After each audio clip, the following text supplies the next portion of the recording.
Hello and welcome to Mechwarrior Online. Today I'm reviewing the Assassin-21, the ASN-21.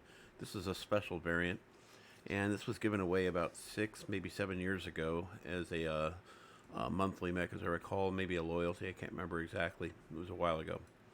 But nobody's going to be shocked by this on the battlefield as far as its build. I call it the shocker. And it has 2 energy points, and it has 4 missile points and an AMS option if you've got room. I do not. But I really do actually like this mech quite a bit.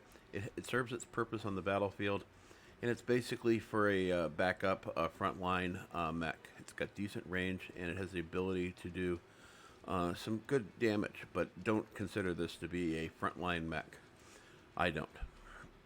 Let me show it to you. So my build on this, once again, there's 2 energy points over here, is I put 4 MRM-10s on here, and I've tried a variation of several different mech builds on this, and this is the one I always come back to. I went with 2 tons of ammo. I've got ferrofibrous, double heat sinks, and endo steel, and this makes this mech out to have a firepower of 40, a speed of 113.8, and heat management of 1.63, which is really good. Let's take a look at what this guy has to offer. Chassis C build bonus plus 30. Laser duration, if you're using it, minus 10. I'm not. Base armor, 9 in the center torso, 8 in the left and right torsos, and 4 in the right arm and left arm accordingly. Or 6, yeah, I'm sorry. Doesn't have a lot of really cool features here, but you can get away with quite a bit with this because because of this 1.63 heat management, you can really just do punches on this. You can fire all 4 of them at once. It's not going to really give you any trouble. You're not going to get any ghost heat. You don't see any ghost heat up here. I think you have to have 5 or more to get ghost heat on these. And because this thing runs so well, I didn't have to put anything much into heat management. So what did I put it into? 2 UAVs, 2 artillery strikes. So that's where I really put the consideration to. Let's look at the skills.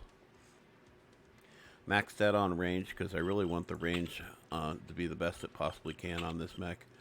And I think it really made the difference. So this thing comes with 550 maximum range. And then I threw an extra 82 meters on top of that. So that gets me well over 600 in range. Projectile speed is a little bit better as well. It's 575 versus the stock 500. Missile spread is also reduced by about 0.2, so it's like 3.9 as far as the missile spread. Cooldown on each one of these is 3.9 seconds. Firepower is obviously 10, and heat is 4. So every time you fire all 4 of these, you're going to get a 16 heat, which is still something, but it's not going to last for very long. But I added velocity as well, all the missile features, of course. Maxed out on armor hardening, density, a little bit of reinforced casing because you're going to get into people's faces a little bit. Almost full speed tweak as far as, and kinetic bursts as well. Don't have any jump jets, so don't have to think about it. Cool run, heat containment, absolutely a must. I'm not too worried about seismic sensor because I'm going to spend most of my time in the front line anyways, and anybody else is going to tell me about, movement and stuff as long as there's good communication. Radar deprivation is a must because there's no ECM. And then you can see that this is how I use my consumables. As far as weapon firing, basically I just go left and right. I'll fire 2 of these together and then the other 2 together separately or in a chain fire between left and right. But button 3 for me is reserved for a full alpha strike.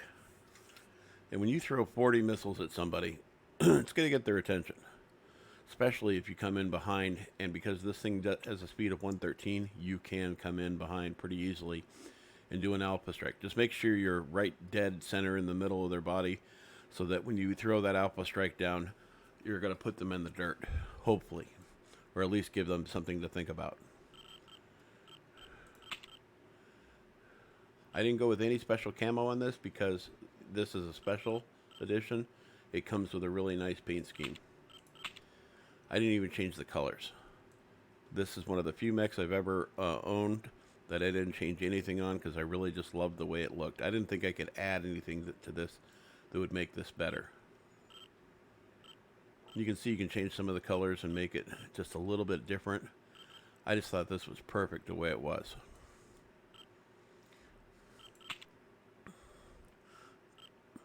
So yeah, so this is this mech here. The arms, they're just for blocking damage. You're going to be able to do that fairly well.